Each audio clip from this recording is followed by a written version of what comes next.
Joko Conversations is forward again. We are so happy to be with you. Good evening, good morning, good afternoon, whenever you might be watching this. Welcome to the Joko. I'm Brother Youssef, a poet, a professor, a brother in the community trying to make a contribution. And I am joined by my wonderful partner and comrade, Tasha. Hi, Tasha. You're muted. I thought I unmuted. I thought I did the right thing. I'm unmuted now, though, right? Yes. Okay. So, greetings, everybody. Yes, we are so glad to be here, be back um, in these times of change and transformation and um, assertion of, this assertion of values and rediscovering values and so much energy circulating and so much learning going on and um, so many righteous energies just lifting up, people finding their feet, right? All of us finding our new muscles, right? New muscles of for this ongoing resistance. And we always like to start to open the way to our conversation. First, looking toward all of those parenting forces in our lives, our Mm. people, our life experiences, our educators, all of those forces that have shaped us as individuals who come to be a part of working toward making this world just, right? Toward, right, in this huge conglomerate thing that human life has become, to return ourselves to the values of the small band, I'll say, to the values of simple ethics, of simple human to human connection, and the things that make that work. We uh, always acknowledge that we are members of the African human family and uplift all of our heroes and sheroes and um, contributors, champions for the cause of justice and inclusion and equal distribution and appropriate distribution and um, to bring out the best that uh, human beingness has to offer. We uplift those members of the African family that have world family that has have contributed to that work, and we always know that any work that we do at the hospitality of the original peoples of this Turtle Island. We do so at the hospitality of the peoples, original peoples of this Los Angeles basin and this Southern California, um, and at the hospitality and grace of their descendants who continue to uphold and hold forth their cultural truths, right? And the truths of their existence and the vitality and viability of their human cultural solutions for living with the planet. And with that, we, go forward to have our discussion tonight and to joyfully be a part of making this new world, or let's Mm. say reinvigorating, ancient values into this thing that has become human life. So, yay, that's it. Yes, those life affirming values, right? Life centered values and life across, species, right? As our First Nations family say, right? All our relations. Yes. And land back worldwide, we always say, right?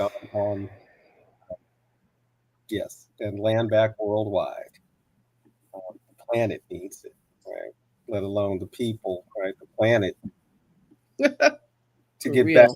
to those traditions of stewardship, right? And um, those traditional relationships, those life affirming and rejuvenating relationships with the land that traditional peoples everywhere, right? Us, we still retain that knowledge, um, although that too is shrinking in a lot of places, right?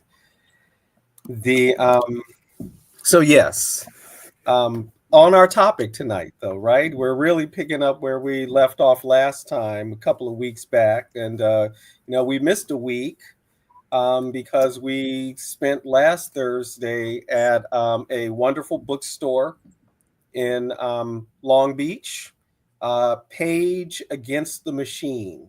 If you're in Long Beach, California, check it out on 4th Street, East Love 4th it every Street. time I hear it. Yeah, and a wonderful poetry series that they have there. What's the name of the series, Tasha? Uh, Trenches of Poets. Trenches Trenches of for Poets, of right? US And trenches. folks, embrace the imagery there, right? Trenches of Poets. The Where Tasha was invited to be a featured reader, along with an open mic, and it was a wonderful evening. Of, yeah, it was a wonderful evening. There was an incident in the middle of it, but that's not for tonight to talk about. But the reading and folks sharing, it was wonderful. Incredible. Page Against the Machine, and the poetry series Trenches of Poets. So that's where we were last Thursday. It was wonderful. And I said it wrong. Let me correct. Trenches full of poets. Trenches Trenches full full of of poets. poets. Okay, Yes. there we go. Yeah, Trenches full of poets at For Page Against accuracy. the Machine. Machine. Um, I'll get that. so we're back tonight, right? We're back tonight to pick up where we left off on this moment, right? This reinvigorated moment that has been building for a very long time of open and assertive anti-blackness. Um, no more of the microaggressions and and whatnot. Like you say, full chested, right? Anti-blackness on parade, part 2.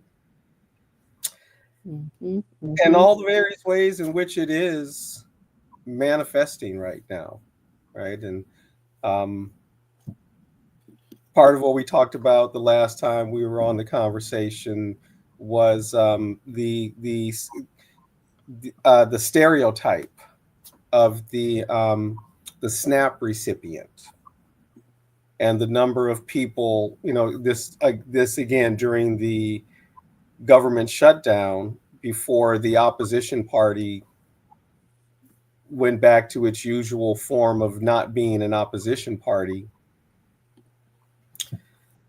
And there was all this talk of black people complaining about not getting their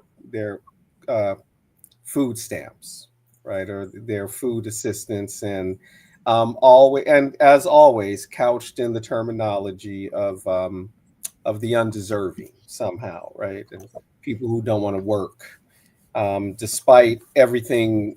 Well, I was going to say, despite everything we actually know about SNAP recipients, but I guess that's the thing, right? People don't know that Mm-hmm, most SNAP recipients are white, period, right? And most SNAP recipients also work, that part too, that people are working, but people are not being paid enough to pay for all their living needs.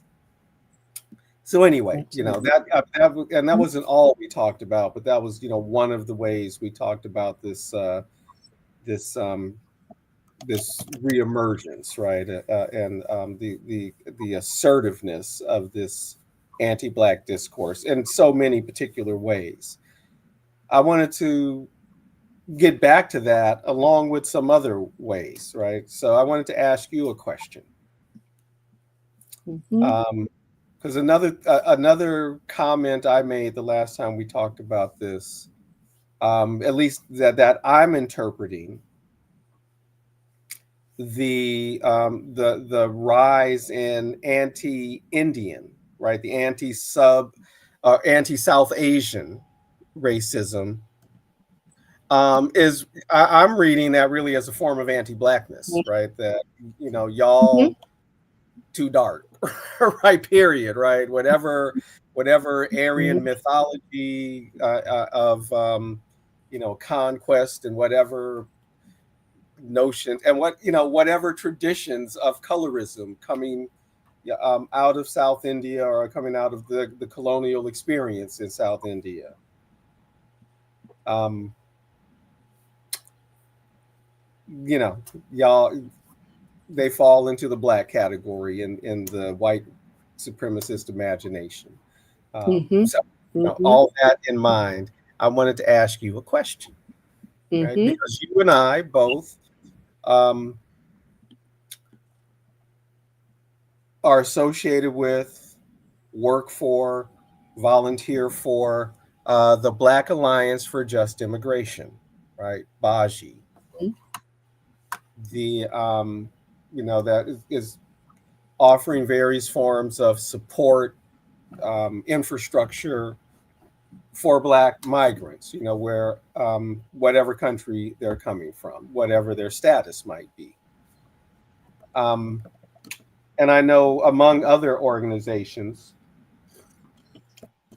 BAJI, right, dealing directly with immigrant communities, is on the front line, right, of the ethnic cleansing that's going on, right, and through these deportations. So, is it not the case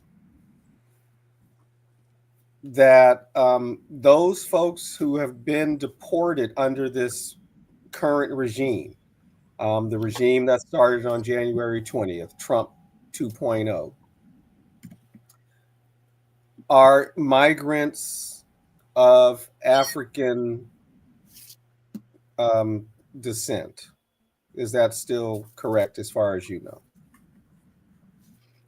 Um, I because you told me what you were going to ask. I know what you asked, but I actually didn't hear the question in what you said. But I believe what you're asking is the rate of deportation, comparative rates Mm-hmm. of deportation. Of yes, and yeah, and this is one of the things I have learned while working in my adjunct, position at Baji. And the way we certainly take it for granted in the Black community. Oh, diaspora wars notwithstanding, oh, this brother's from Jamaica, this brother's from Nigeria, this brother's from,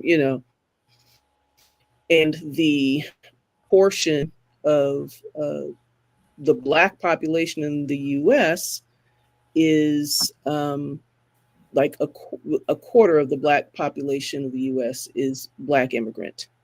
Every fourth person of African Mm-hmm. descent Mm-hmm. is Black immigrant, right? Rather than this multi-generational, right? African immigrant that we represent. And we, as Black people, and Black immigrants as Black people, are criminalized, right? All of the ways of criminalizing immigrants are overrepresented in, you know, as used against Black immigrants, right? And Mm-hmm. the rates and the ways in which that criminalization leads to deportation is also significantly, well outpaces the way other groups are deported. And of course, the only in the public imagination that serves for, Mm-hmm. immigrants are brown, right? Whatever that are Right. brown. In the public And imagination, that's right. sometimes they're black, and we have no consciousness of the um, uh, immigrant populations of European descent that Mm-hmm. right that are it just is not even considered, not even asked. But Indeed, absolutely, encouraged right now, right? Is what only so-called refugees, white refugees from South Africa, are given some kind of priority status. right, Apparently, even and if you are Ukrainian white folks from Spanish-speaking countries, you may not be getting preferential status right now. in that way, and of course the Ukrainian um, Mm-hmm. Ukrainian refugees who Mm-hmm. were, how the line cut, the cutting in the line to Yeah. get through processing Yeah. and asylum proceedings and whatnot. Well, that was a Um, really interesting thing, right? Because for a minute there, when the regime, 2.0 got started, the Ukrainians were losing status too, right? But whatever kind of resentment or pettiness because yeah, because of Biden, opening that door. So, but I wouldn't expect yeah, that, and I don't think that stayed that way for very long because of where they're coming from and what they're wanting to encourage this regime in terms of an ethnic cleansing, and then who's going to replace those people. and yeah. So like the other piece is that the anti-blackness, the criminalization is standard across administrations, whether Yeah. it's a quote unquote liberal Democratic or conservative Republican or any of these things. The treatment of Black immigrants is standard, right? Yeah. Um, and yeah, the speaking to that question of invisibility of the Black immigrant, and certainly the invisibility of the abuse of Black immigrants, disproportionate abuse, heightened abuse of Black immigrants. There has been a lot of um, uh, attempts to advocate on the part of Baji policy advocates um, for appropriate data collection, right? And there was a lot of arguing with the Biden administration about collect the data so that we can really understand and process, right, Mm-hmm. what's happening with Black immigrants. And Mm-hmm. this is invisibility by failure to research, by failure to Mm-hmm. acknowledge account, Mm-hmm. so that's yeah, And this there's this an is the thing. invisibility in the resistance, right? I mean, in the discourses that are opposing these, this overreach by the federal government, this invasion of the cities. But again, even in the coverage of how people are resisting, and the coverage of who's being rounded up, right? Mhm, Those Black immigrants become mhm, invisible, right? So mhm, that there's again we end up with this false notion that all the immigrants that are being rounded up are primarily immigrants coming from various Latin American countries, and maybe some Black folks from mhm, those Latin American countries, right? But even African countries. and again, that's just that's in the mainstream discourse of it, primarily, right? So that again, in the public imagination, you're not Mhm, thinking about the Black people who are being stopped on the street and asked for their papers, right? And it gets lost in some of these U.S. citizens that are being, detained, are multi-generational, right, African American folks, folks with Mhm. ancestors from the traditional Confederacy and the Eastern Seaboard, all that, right? So just another form, even if that is, I think, is a kind of unintentional, right? Um, it falls Mhm. into it, right? The different ways in which the anti-blackness ends up manifesting. But really, Mhm. that's something that can be where an intervention, right? And those activists can be uh, made cognizant of, hey, there's a gap right here in your public discourse about this, right? And, but these other folks, right, Mhm. that are ginning up, I mean, some of the oldest, types of tropes that, again, you pointed out, right, the anti-blackness has been a feature of, the many and multiple administrations, right? And I would say there hasn't been a liberal Democratic administration Mm. since Carter, maybe. Okay. Maybe some people might say Johnson, but it's Carter, because the Okay. Clintons and Mm. Clintons, Right. Clinton, Obama, and Biden, right? Neoliberal. Mhm. And we saw, and you already referenced Biden's failures vis-a-vis immigration and human rights, particularly around Black folks. And folks will always have that image of the Border Patrol agents on horseback, right? Running down Haitian migrants. But Absolutely. all of that, right? All of that part and parcel of the baked in, right? People don't want to admit it, but the baked in anti-blackness of U.S. culture, right? And U.S. political culture, and U.S. popular culture. And for how long, right, has the popular culture,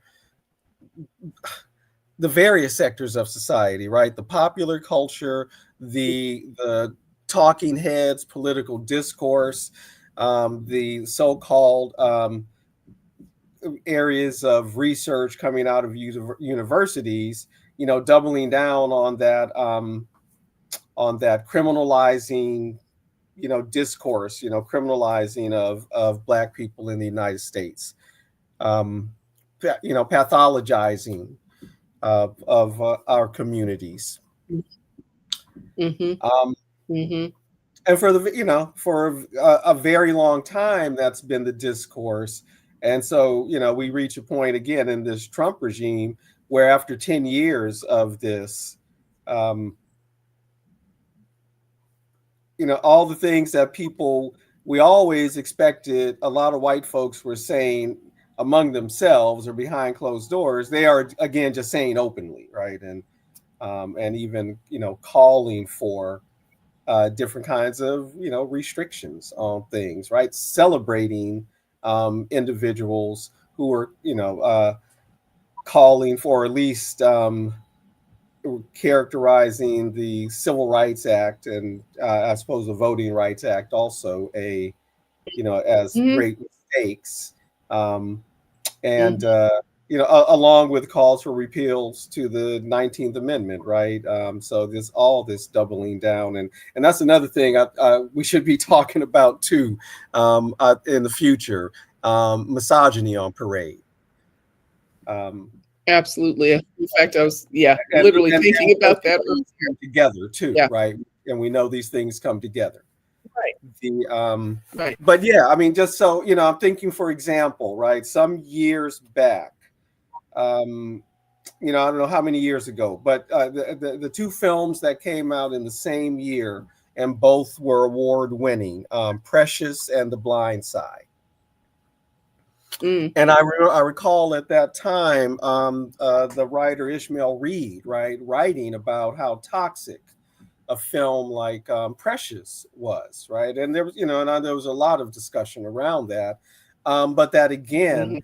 that film, and then the celebration of that film, you know,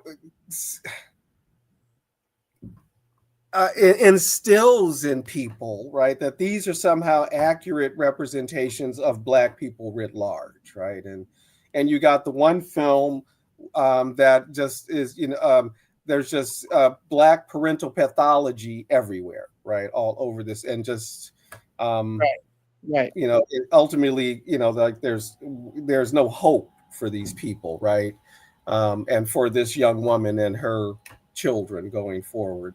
And on the other side, right, the Black child, right, the Black man child whose, again, family is toxic, unable to raise him, saved by the upper middle class, affluent white family, right, and on his path to the NFL, right, and both of these attacks on Black family, Black parenthood, Black people, award-winning that year. And that's part of setting the environment for pogroms. I mean, simply put, right? That kind of extrajudicial killing has primarily been, the purview of the state, primarily, not exclusively. But we can't be surprised by increased incidents with this kind of discourse being spoken openly, right, and called for in many ways. And which actually specifically that I've been anticipating for a number of years, somewhere in that twilight space of intuition and instinct, and just kind of that awareness that we can literally expect to see at some point or another white mob violence. Mm-hmm. And if they talk about all the dog whistling, that goes on, and there's the dog whistling, and then there's the setting up of the eliminating, right, this process of eliminating the legal structures that were put in place to what is the word, stave the violence, to stave that violence, and those are, those legal openings are, if there's dog whistles, this is the doggy door, so there's passage, right? There's free passage, which brings me to this little article that I stumbled on in Truth Out. And the name of the article, where is my article? I pasted it in here earlier. Here we are. Is it showing up? Yeah. Mm-hmm.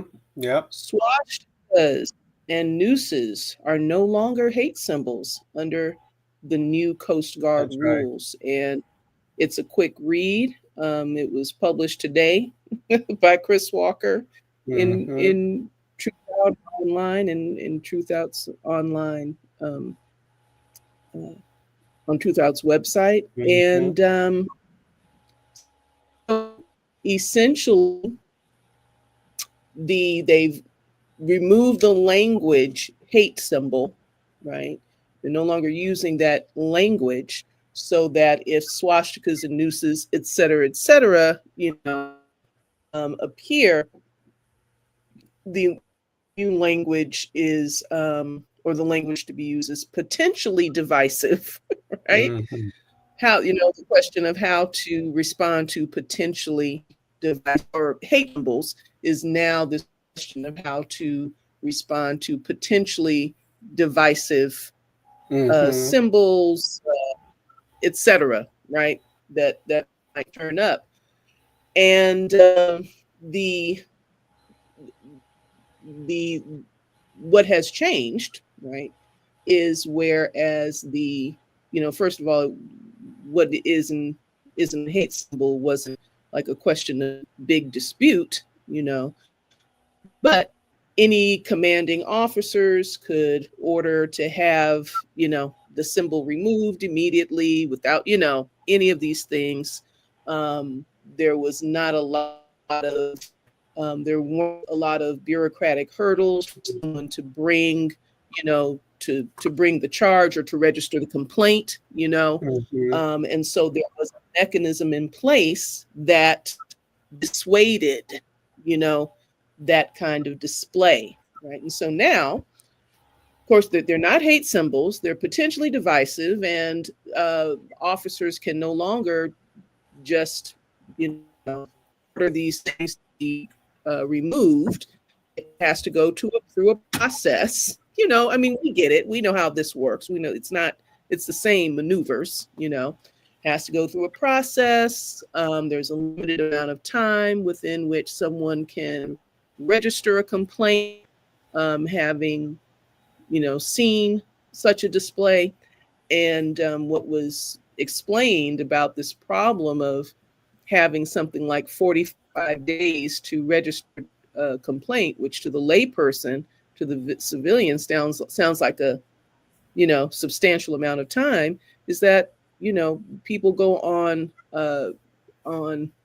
whatever duties, start deployments or whatnot for months at a time, months at a time. And so it makes it virtually impossible to register a complaint, and or it puts the person in a position of registering a complaint that has no opportunity to be reviewed and pursued. And so you're in the environment with the racist aggressor, so we get it, for for an indeterminate period of time. So opening up the doggy door, trying to say, yeah, go ahead, and pretty soon someone is going to try it. Going to try their Sure. That's already and that's an ongoing issue in the military, right? The white supremacist underground in the U.S. military forces has already been there, right? This is just when I say someone's going to try it, if I may, when I say someone's going to try it, I wasn't thinking about the military confines. I was thinking about the general society, which is a statement that says there's no anti-Black attack and violence. We remain understood the the object of white domestic terrorism, that's ongoing. But in terms exactly. of And I wasn't challenging your point in any way, if that's what you thought. I was saying, that no, I was. There's a tradition of that in the military already, and this is that there was some recognition of hate speech, right? Was those mitigating efforts, right? But that's just it, right? All the mitigating efforts are done away with, right? And pretty much throughout all of society, right? All the various areas of society. Exactly. Nick Fuentes was correct in all of his crassness when he was saying after the election, your body, my choice, right? It was a very succinct expression that all the restraints are now gone, are about to be dismantled. So it's certainly in keeping, right? In some ways, that it's the logical next step, right? That swastikas and nooses would no longer be hate symbols, and now this Byzantine process of filing a complaint has been put in place. When you consider the Crusader Secretary of Defense, the white supremacist wearing tattoos, Secretary of Defense, and all of the stuff that they are that he has been preaching, and appeals to that Trump base, right? That hardcore 30%. Doesn't matter what he does. These are the defenders of whiteness, Trump base. Mm-hmm. Whether and some Mm-hmm. of whom are now, as we're saying, are able to say it that way, right? Defender, that we need to Mm-hmm. defend the white race, and um, all of the misinformation about so-called white genocides. And if there is any such thing, they're responsible for it themselves, right? So, and are the Right. perpetrators of it themselves, if there is such a thing, Against as lesser whites. mhm. Yeah, Yeah. exactly. Massive It lesser is white. fascinating, right? Um, no longer hate symbols. So, what cultural symbols? What is the argument that someone's going to make? You know, the noose in particular. I'm thinking, right? Mm-hmm. Mm-hmm. It's wild, but that's the point. They are wilding. Just, The militant yes. white supremacists, stuff you and I talked about in the lead up to the election, right? That um, Mm-hmm. the prospect of militant white nationalists, white supremacists, Christian nationalists having the apparatus of the state, right? All of the coercive apparatus of the state. Um, we see what the military is doing, right? The Caribbean is declared a zone of peace that the United States is, ignoring, and who's being, it's people of color again, right? It's going to be black and brown people that are being killed in these boats. Um, extrajudicial killings, if there is any kernel of truth that somebody might be running drugs. It's still a war crime, right? That isn't even a capital offense, if you are, right? And um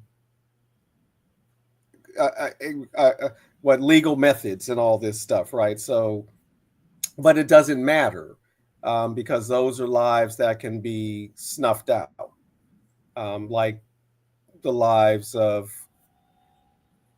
Black people here, other non-white people here, can be stuffed out, or just can be deported, right? Can be disappeared.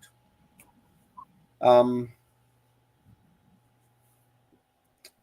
and symbolically disappeared too, because that's the thing, right? That all of these sectors coming together, um, Mm-hmm. that both the reemergence of some of the most insulting sort of stereotypes, calumny, placed on Black people, this reemergence of the so-called welfare queen, this bull crap about uh, don't be wasting money on your nails. You can't get your nails done with Snap, by the way. You can't. No. You know, and No. and even Yeah. that thought, right? That poor people don't Yeah. deserve nice things, don't deserve to Exactly. do things, or to look nice, or Precisely. just that is so deeply, Precisely. and yeah, that right there, right? Just that's so All these deeply in. notions. What's a privilege? All Mhm. the every bit of really human expression when you get right down to it, artistic expression. You're poor, you can't afford to participate in the culture arts Right, world. right, You're poor, you can't afford the vanity of plastic surgery or whatever. And humans are vain people, whatever the standard of beauty is, people are trying to that's right. into in whatever culture, that's what people do, Hmm. and etc. Hmm. It's Hmm. expression, be able choice with food, choice in what you want to eat, what you don't want to eat, all these kinds of things, and it's just really Mhm. um Mhm. it's a culturally rooted attitude, and Yes, it is. I think it has challenged on that level as well, and questioned Mhm. just in And that questions, way that yes. you just And is it that yes, go ahead. The well, whole no, the just notion of I'm just co-signing with you, right? That yeah, that should always be, don't let people get away with acting like just because people are poor, they don't deserve, that they don't work. yes, Again, this whole thing that folks yes, aren't working for things, trying to make ends meet, all the things, all yeah, the things that everybody else is trying to do. And that even you, right, whoever the person who may be complaining about, how dare you spend money on nails, what are you spending money on that you can't it's, afford, that and that's why you got it on credit, right? you know, That you are willing to go into debt for, right? And what was the story? absolutely. Is it Nana who talked about, I don't give money to folks because they're going to use it for drugs? Well, that's what I was going to use it That for, was me. probably too. But Right, like, no, you were going yeah, to go buy a 6-pack. it was me So, repeating that story, having heard it somewhere and laughed out loud. Yeah. but anyway, just that, right? That this notion that just, that the poor, the black and poor, the indigenous and poor don't Yeah. deserve, right? For The and the indeed their poverty is somehow uh, um, yes, a evidence of their it's lack yeah, of worthiness, right? Without, again, any worthiness without any notion in of a way. systemic analysis. But of course, we are not encouraged to look at the system, look at the structures. Everything's individualized in this society, right? If In you're the poor, it's same your way fault. that no In the same way. in the same way that prosperity is taken to be the symbol of good character. It's supposed to be evidence of Mm-hmm. somehow good character and moral achievement Mm-hmm. and Mm-hmm. favor of the God. Yep. And poverty is evidence of low morale, and so that template being in place, folks fill in the gap with whatever the what Mm-hmm. in whatever way to Mm-hmm. needs be to kind of keep that fundamental notion supported, because Right. it's absolutely ridiculous these, in the context of intergenerational wealth. I mean, the whole concept of a freeloader, the whole concept of in the concept of intergenerational wealth, what do you have but a but droves and droves of people that are what drifting Right. through society, uh, sailing through society on the wave of on we know grafted wealth, Mm-hmm. and so these all of these kinds of imaginary moral boundaries around accumulation of wealth, these imaginary moral boundaries that I think it bears being exposed when it comes up in any kind of conversation, and it will, because it is the conversation. It's the conversation. If you talk about, I remember being in a situation, um, a group, enlightened group of yoga practitioners getting their licensing and all of that. And one of the folks who were in the training was talking about their sibling who had been homeless for years, and their conclusion was, well, they like that. That's how they want to live, and and there was all these. This is their choice. This is how they want to live. This is this kind of thing, and just the usual, really, an iteration of that trope, in this very intimate, personal interaction. You know what I'm saying? Mm-hmm. This is your Mm-hmm. sibling. This is your person. You grew up with this person, whatnot. But anyway, the tropes survive and are applied and applied and reapplied. So anyway, it has to be challenged. It really has to be challenged. What does any human being not deserve? And yes, these broader systemic issues, what makes for these questions of what makes for safe society, healthy society, thriving society, and the role that making sure that everyone is materially secure plays in those factors and those elements. So that Full stop. that anti-poor, right? The anti, the hate for the poor in this country is absolutely tied to the hatred for Black people, as it is to the hatred for the indigenous folks, including those indigenous folks who are often identified as Mexican, and or Chicanics. The and among all those communities, right? The again, it is a multifaceted attack, a multifaceted disappearing, right? So we've been hearing the reports. We know that they are actively, this regime, right? The Trump regime is actively purging the museums, right, to tell a particular type of story now about the United States. That universities have been under pressure to do the same, having funding threatened and all that, to create a curriculum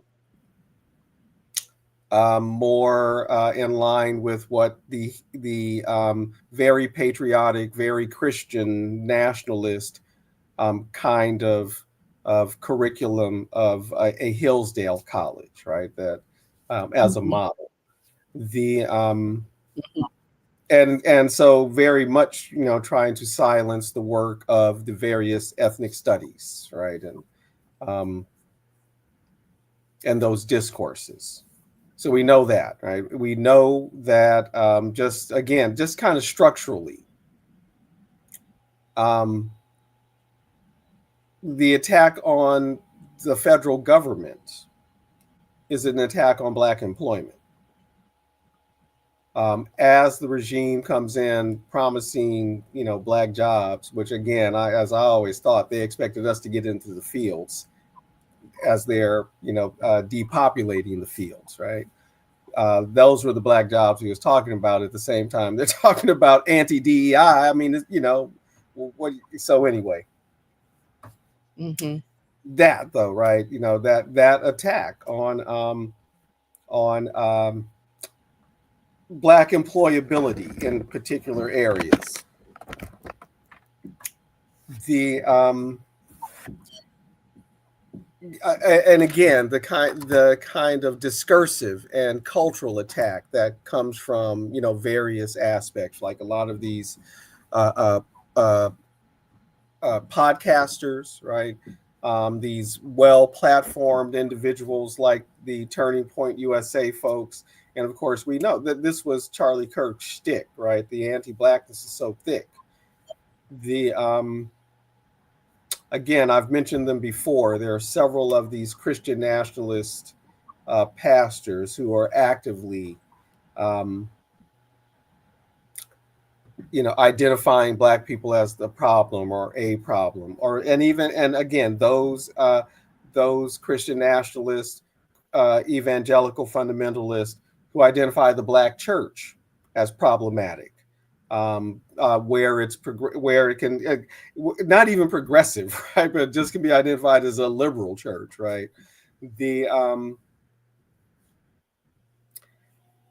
And doing so in ways. So let me take the example of this individual, Joel Webbin, right? Some kind of pastor, and not an old man, right? Maybe he's in his 40s, maybe he's in his 30s. I don't know. But his comments maybe a month ago or whatever on reparations, for example, why we're always in their mouth, I don't, why are you even talking about us? Ain't nobody on this set black, right? Why is it? But anyway, we know, right, that we also live rent free in those Rent minds, free. right? The Absolutely.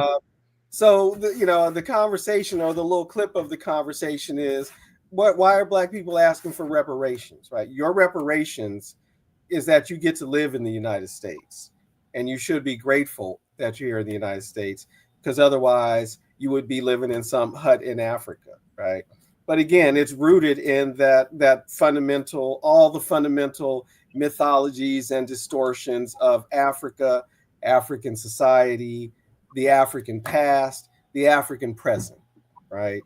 Um, and just the willful ignorance, right? Because this is not even hard to discover, right? Plenty of research has happened over the last 200 years for people to know something about Africa, right? Nothing about the so-called dark continent that doesn't even fit anymore, right? And even more to be discovered. But they're just not that they care to find that out, or even investigate their own holy book thoroughly, right? And doesn't matter, right? Because the ideology is white supremacy, and fundamental to white supremacy is a basic anti-blackness, right? And broadly speaking, the way Malcolm speaks in that speech, the Black Revolution, and when I say black, I mean the non-white world that is struggling for liberation, right? And very broadly like that is anti-black, and very specifically anti-African, fully identified black people. Um, and I've been very effective over this last 40 years, I think, 40 plus years, in roping black people and other people of color into that anti-blackness, right? And so that we become, many of us, a minority, but a very vocal minority, become very vocal proponents, right, of the anti-blackness. Forget that black stuff. It's all our fault, etc. As we know, right? The And problem of black culture. the problem is in our culture, completely ignorant of the fact that if it wasn't for our culture, and more than our plastic culture, right? But those fundamental values that remained with us, the fundamental communalism of Africa and the African worldview, and the notion of a larger, visible and invisible African community and connection, etc. All the various things that maintained us, has maintained, and I say continues too, right? But I can't say that without acknowledging they've had some victories, right? And they have been very effective in pulling some of us away, and deploying them against us, and often very vocally and destructively. And our own learned and internalized, anti-blackness that is just part of that colonizing, enslaving experience, right? You know, I think I've spoke about this before with you, or mentioned it to you before. The Stars mini, or I don't know what to call it, the Stars series, Spartacus, from a few years back. And maybe it was the second season of Spartacus, when the original actor became ill and needed to be replaced. And they did, I think the second season, if I'm remembering correctly, was a prequel to Spartacus. And it introduces some of the characters we already know. We get their backstory, but one of them, and I found it fascinating, and actually I think it plays out through the entire Spartacus series. But it was, for me, very acute in that second season. And I don't remember. Spartacus. The first season was what? Spartacus, Blood and Sand. Maybe the second season was Spartacus, Gods of the Arena. That might have been it, something like that. But it broke down. I mean, it does. I thought this really kind of meticulous little look at how the slave owner gets the enslaved to identify his interest or her interest with the slave owner, right? How where you get to that, how you get to that we sick boss mind, right? World. And I thought, wow, I mean, to me, it was just brilliant. Now here the slaves are gladiators, right? But whatever, right? Slaves and slaves who are offering their body up in very brutal ways, right? For this other person to be enriched and for them to somehow live in the glory, right, of that, right? But it's just, it's fascinating. It was fascinating to me. I thought that was just really, really very effectively handled, as it shows you a character that you meet in the first season, who's the Doctori, right? The leader of the teacher of the gladiators, who's also a slave, right? But elevated, right? And so you get his backstory when he first becomes a gladiator, when he is first brought into the ludus and this household, and how, you know, the owner. I'm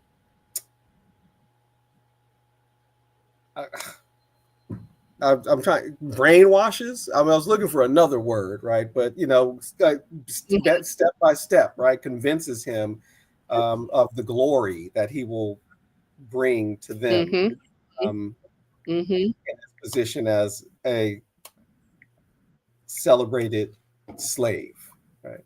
So it's fascinating, but it's again it revealed to me, or I thought it captured, right, that process through which we, the enslaved, we, the colonized, accept the worldview, right, of our colonizers and our enslavers, and thereby accept sort of the, how should I say, kind of the appropriateness of our subjugation. And even if it's, well, that might not be me, but that is the rest of them. I'm different, right? All of that, right.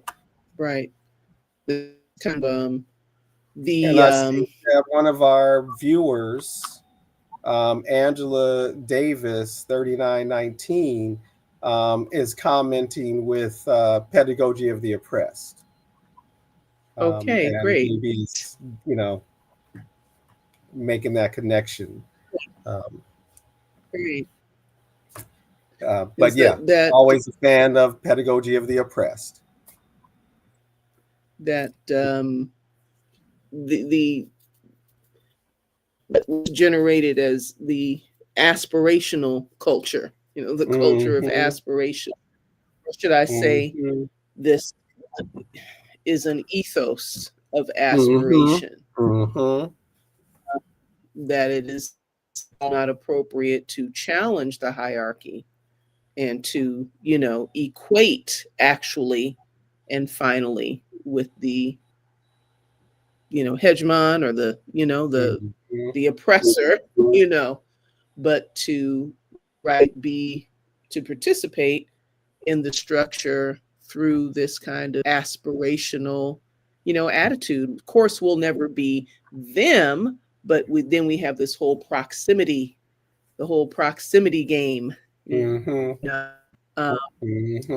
which, you know, we're talking about the, you know, the current focus, or this focus on the South Asian, the Indian, you know, for all the reasons that we, you know, understand, you know, as they've been so, or certain of them visible, you know, in their participation with this neo-ethno-statism, that everybody knows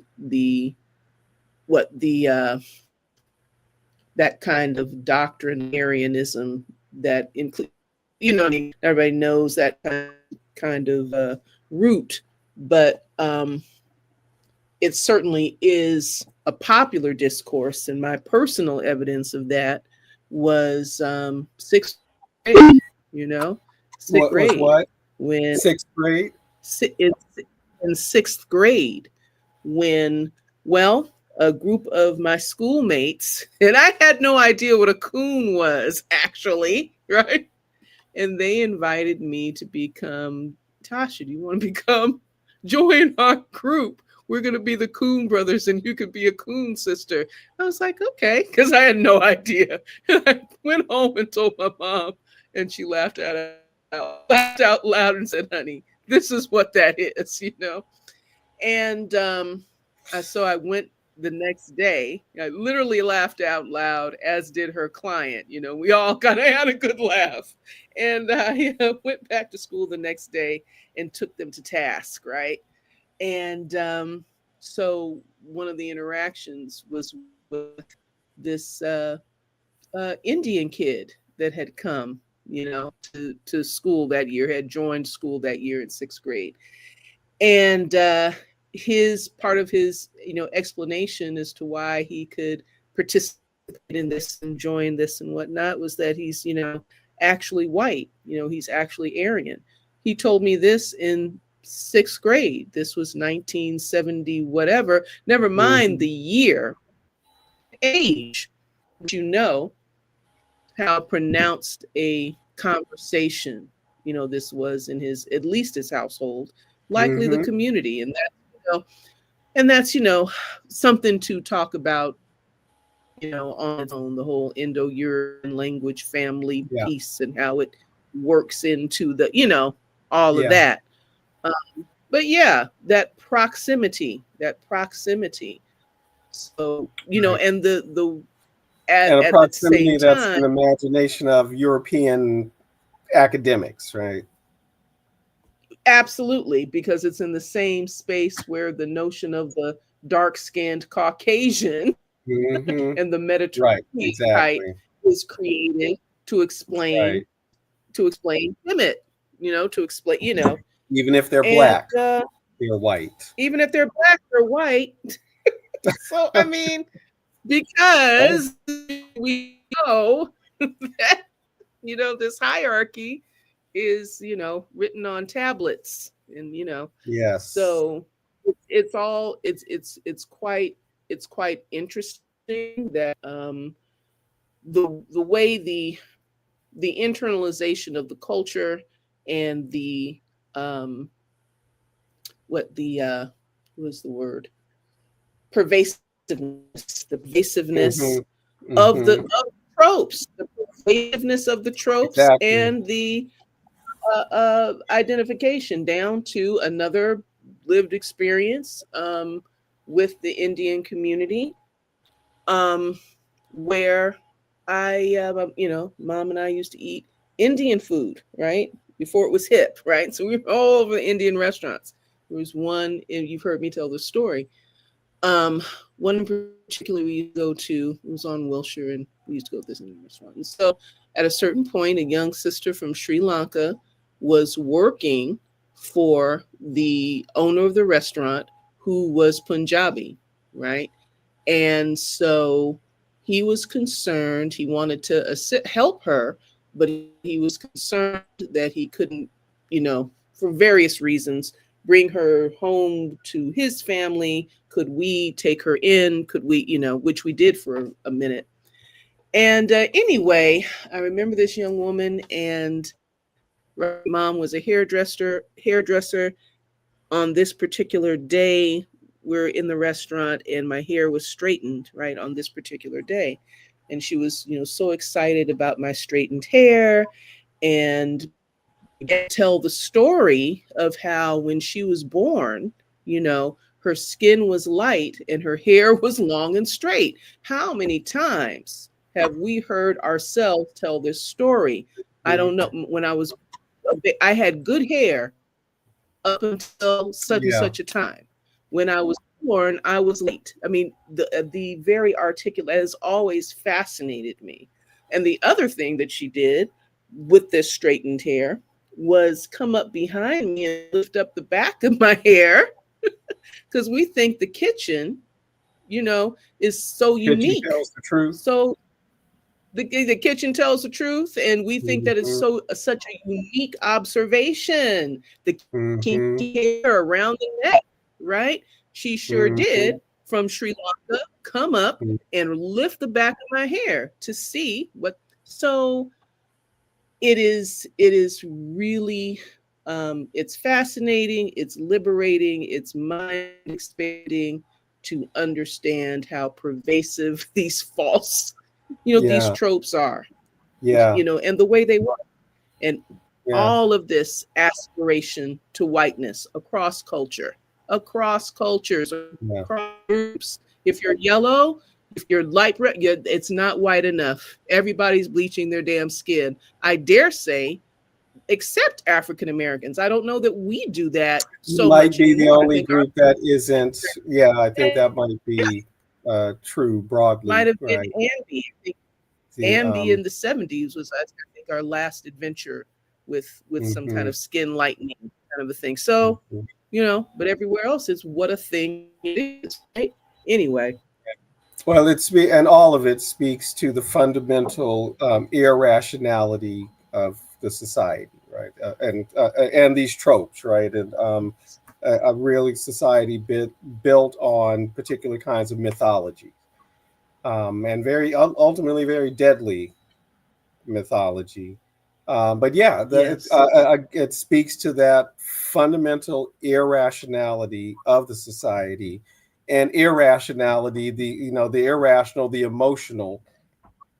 And I don't mean like I like to call the extra rational, but the irrational, um, that appeal to emotions, and the strong negative emotion.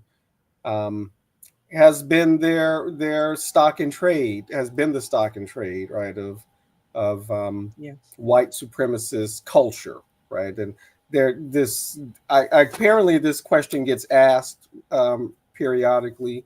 Do white people have a culture? Which I think is ridiculous. Of course, people wonder if black people have a culture, but all people have a. I mean, Right. it's just this is Right. people have culture, y'all. If you Right. speak a language, you got to just We have a but culture. it's a Right. fascinating question to me, though. Do white people have? But yes, they do, um, and Mhm. all rooted in their home cultures. But beyond that, the culture of white supremacy, right? The meaningfulness of white supremacy is it needs these mythologies. It needs the mythology of the racial hierarchy, and it needs the mythologies of a mythic Aryan race sweeping down from the north, and it is fed right by and I accuse them of nothing specifically, but it is reflective, I think, and some of the imaginative work that produces an imagined prehistory of the world in what is the place called Hyboria, the where the Mm. Conan the Barbarian stories take place, Mhm. but does Mhm. imagine, right, this world of the North, right, and Yes. those become even those that are purely Mm. fictional, right? But are fictional in a way that feeds that notion, right, of a warlike, vigorous, Yes. inventive northern Yeah. people, right, who sweep down, Yes. um, Yes. and destroy or overtake the decadent and feminized civilizations of the South, and that Yes. feminizing is part of that, right, that these decadent, and that language, right, reading some history books from like the turn of the 20th century, and routinely describe, well, this the Orientalism, right, routinely describe um, Asian societies, Western Asian, East Asian, South Asian, African societies as decadent, um, Mhm. feminized in some kind of Mhm. way. or Mm, childlike, right? But the mhm, the the one mhm, thing they aren't is so-called manly, right? mhm, The, mhm, and so that mhm. becomes part of the content of anti-Black belief, systems of belief, and ties in, quite usefully with the fundamental misogyny. Absolutely. It's all of a piece, right? It's It all all of a goes piece. together. It's all of a Yes. piece. And so, in they're not wrong that what the thought that has been generated around, and all of the intellectual work and imaginative work, and that has been done to untie these knots of racist confusion and racist what um I don't have the language, but untying these knots of concept, right? Okay, this we know it's incorrect. How do we go about understanding how and why it's incorrect, right? And over decades, thinking and collecting of information and histories, and come to this vital moment from all these sectors, right? Of oppressed persons within this structure. And yeah, they're right. This shit is getting uprooted. It's getting dismantled. It's getting seen through. Right. It's being, the path Yeah. of liberation out Hmm. of this shit is clearly seen. And you are right. It is over for that That's right. for that narrative. It's been exposed. It's a lie. So yeah, Yeah. your best bet is to try to criminalize, exile, kill off, discredit or whatnot one generation, and get to the next generation with this narrative, reimplant this narrative as soon as you can. That's the plan, Stan. But you know, Right. other Yeah. people have other plans. And that's Right. that's got, yes, just that, just that. And actually, other human beings are full and fully functioning human beings with all kinds of capacity. So even the way that it is imagined that this plan will be successful and will carry forth, and this is part of the ego of that thing, the hubris of that thing. Mhm. Well, as the folks in the Uhuru Solidarity Movement, the African People's Solidarity Committee, right? White folks working in solidarity, um, it can attest, right? You can give all that up and just rejoin humanity, right? And really, that's what remains to be seen. That y'all need to recognize that you aren't going to disappear from the earth, right? It's we're all it is not an existential crisis for you. You're making it an existential crisis for all of us, right? Because this is not an existential crisis for you, but you think it No. is. And when you come, Mm-hmm. you got to come around to the realization, like so many other so-called white people have, that, oh, Mm-hmm. we're going to Right. be okay. We're going to be okay. We Right. can just be human Because like everybody else. And there is because enough white for everybody else. everybody, there's And enough everybody is of every. working. Everybody works. And all Absolutely. so we can leave these mythologies behind that only served a few people anyway, ultimately, and aren't serving us, Mm-hmm. and can no longer serve in the same way, right? Because, like you said, the gig is up, right? People know that this is not the only Mm-hmm. story, the only path, and the the earth Mm-hmm. seeks equilibrium, right? And a social equilibrium is coming. This last hurrah, and we know it's also internationalized, but it's a last hurrah. Mm-hmm. I think it's unsustainable.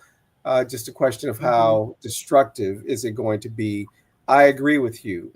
People need to organize. People begin to need to begin organizing in their communities, continue organizing in their communities to be prepared for the kind of mob violence, non-state, officially anyway, violence that can emerge, that we already know the current regime, right, is willing to deploy, um, Support. and Absolutely. and knows how to signal, Yes. and has already been Yes. active. Um, so Yes. yeah, folks need to prepare for that in all communities. And if you are some, in communities that are gentrifying, y'all are going to have to decide which side are you on, and how do we Yeah. organize to for the safety of this community, the people in the community. Um, I maybe again, other than the police, we haven't seen the pogroms that Black people, and I know folks aren't used to using that language with Black people, Absolutely. but, Right. but we know that's what they were, and just what 100 years ago. I mean, Yes. not that long ago, Yes. and maybe Yes. less than 100 years. So Yes. we should be preparing for that, just as folks are organized as they properly should. Have been getting better and better organized and learning from each other from city to city about how to deal with ICE, how to deal with the Border Patrol, how to deal with the National Yeah. Guard when they are being deployed. We see that Yeah. resistance is growing, and this is part of that needs to be folded in.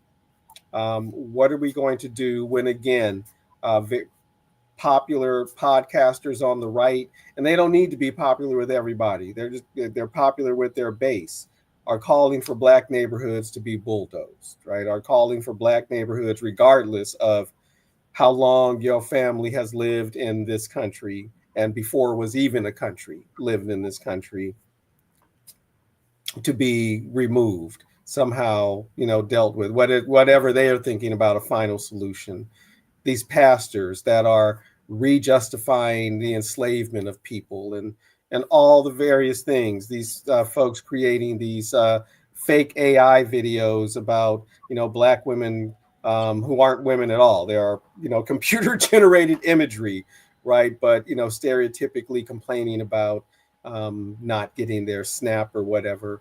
All of these things to gin up that mob violence and to justify when the state acts, right? And so because they don't want to see a repeat of the summer of 2020, unless Mm-hmm. they're the ones doing it.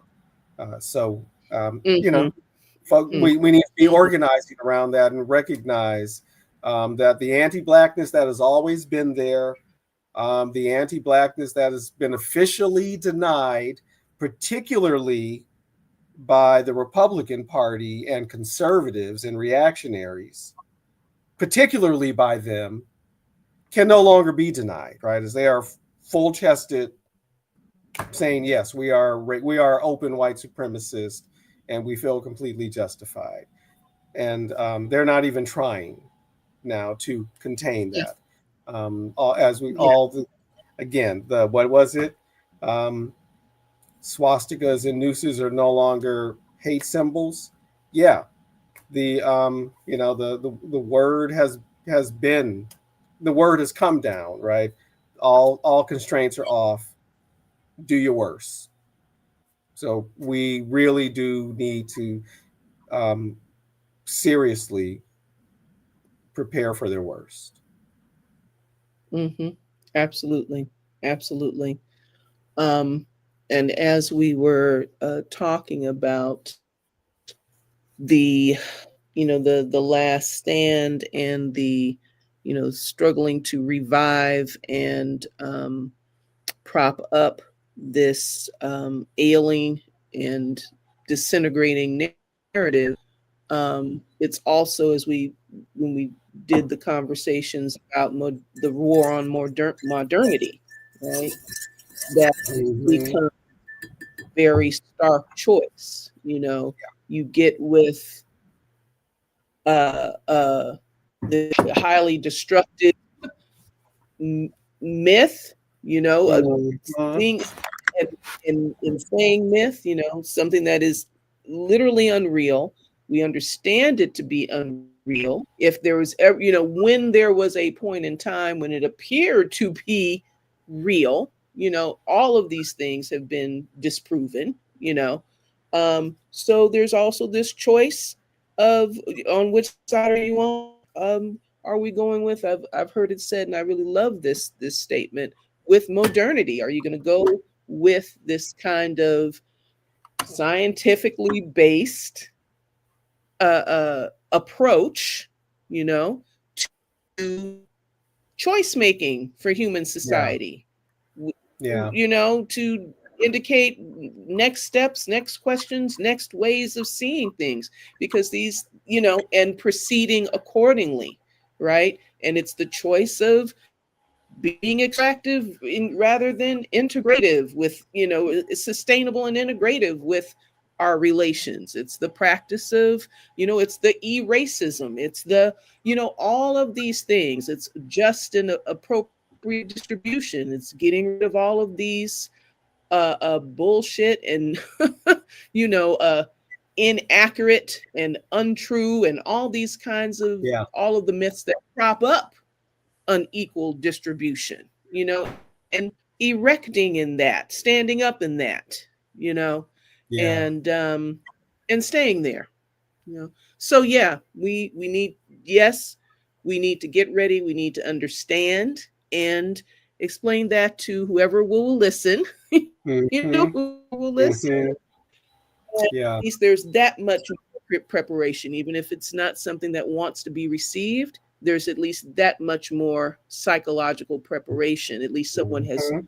told me so, told me Mhm. there'd be days like this. Because for many of us, we still can't imagine that these folk are, you know, folks aren't talking about, yeah, they're trying to Jim Crow. They're trying to, Right. you know, Right. But they're yeah, trying to exactly. Crowism. That's Yeah. not the conversation where when it needs to be, you know. So So yes, let me indeed. be a little bit conspiracy theory, but maybe not that much. Because I'm looking at you know, these recent investigations. I maybe arrest, but at least investigations into gambling in sports, right? And whether players and or coaches are, you know, gambling. And I just find it, you know, very interesting that everyone that has been publicly um, arrested or investigated, they're all black, right? Mhm. What black players in the NBA, a black coach in the NBA, two black pitchers who are also from Latin America, maybe the Dominican, I'm not sure. You know, maybe Puerto Rico. They're the only ones that have Mhm. been publicly arrested and or investigated now. You know, Mhm. Mhm. whether or not they did it, whatever, this was predicted as soon as a few years ago when gambling was like made okay or whatever, and people predicted that this was going to happen. That, you know, that was kind of easy. But I'm Uh-huh. just noticing, okay, you know, this seems to fit into again their pattern, right? It's highly visible black people that can be embarrassed, and often athletes. Hmm. The United States has this weird love, mostly hate relationship, primarily with black athletes, right? Mhm. I mean, love them, right, to perform well for their teams, but are always talking about, you know, the again, this discourse of undeserving, right? That they don't deserve their great contracts. Never any discussion about who can afford to pay them that much and how much money are they making, right? Yeah. And all Never. that type Right. stuff. But it is one way for years that white men in particular have been able to talk bad, talk Mhm. down um, Don't. Mm. insult, disparagingly. call them thugs and all the various things, Black people through these Black athletes whom they love until they make any kind of mistake on the court, on the field, or whatever. And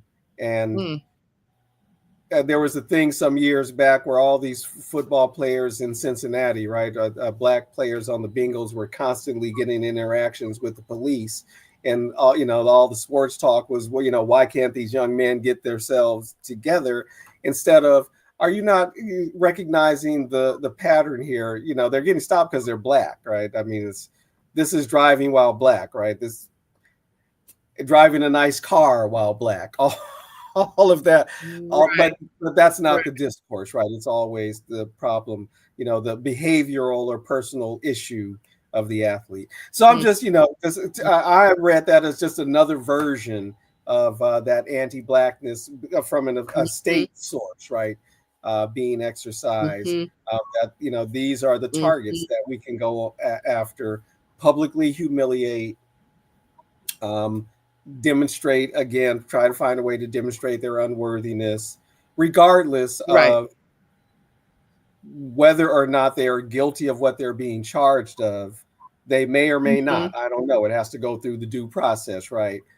But the work that it does symbolically for this Absolutely. openly white nationalist regime. Absolutely.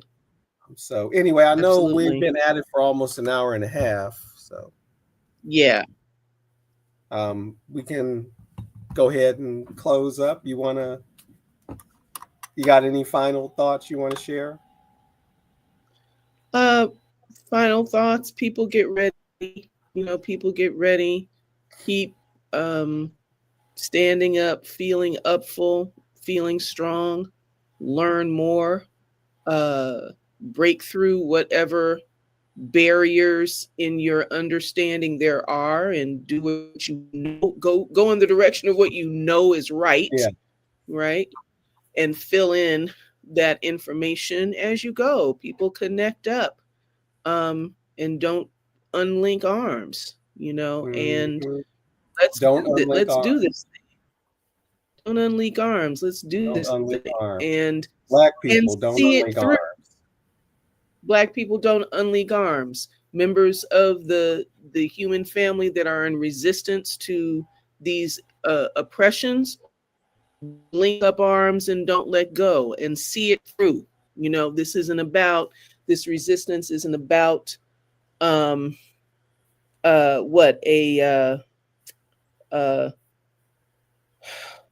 temporary relief. This isn't, about Pepto-Bismol. We need to change our diet. You know what I'm saying? So, keep pushing until keep pushing until you are in a just world, and don't accept reforms, when they feel themselves to be overwhelmed and, and outmaneuvered, and retreat and sell out reforms, and piece out some reforms. Don't think you've arrived. You haven't arrived until the structure is promoting and perpetuating true justice for all, thriving for all, to come out of cliche, right? Thriving for all. So we have work ahead. Work ahead. This is just the wake up, the pounding at the door. Wake up, wake up, wake up. So let's do that. That's my last word. Well, right on. So, we just want to say, folks, don't be anti-Black.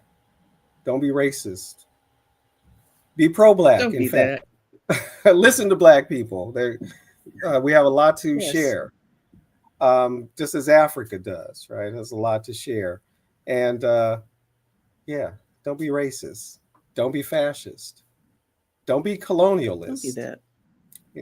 Don't be better than that, right? Be human, be humane, be humanly humane, and humanely human, and earthical, right? And let us share this planet. Yes. As our indigenous relatives say, with all our relations. And Um, so I'll finish. Well, actually, we try to remember to do all the things, and thank you, those of you who've been, who have joined us. Really appreciate you, Angela Davis, 3919, and Life is Complex TV, and anyone else who joined us. Thank you. And anyone who's going to be watching this later, we really appreciate you too watching it. And we ask you all, if you have not done so, to please subscribe to the Joko Collective channel, as we're trying to, I haven't checked lately, we're trying to make our way all the way to 200 subscribers, right? 200. Help us get there, please. Please like the video so we can get, we can work the algorithm and all that stuff too. And share. Please share this. And we will be back next week continuing the discussion. Maybe we can pick up with the misogyny on parade next week, because it's a real thing. I mean, and that was easy. Feels. Anyway, Absolutely. all of it was easy for them to slip back into. Oh, really? But anyway, yes, we appreciate the comments to share, right? And by all means, thank you for commenting, and you can always comment on the video too. And we will see you next week, and I will finish the way I usually do, quoting Bob Marley. It's hard to go wrong quoting Bob Marley. From the song Revolution, the Natty Dread album, revelation reveals the truth. It takes a revolution to make a solution. Let's make a revolution, y'all, and we will see you next time.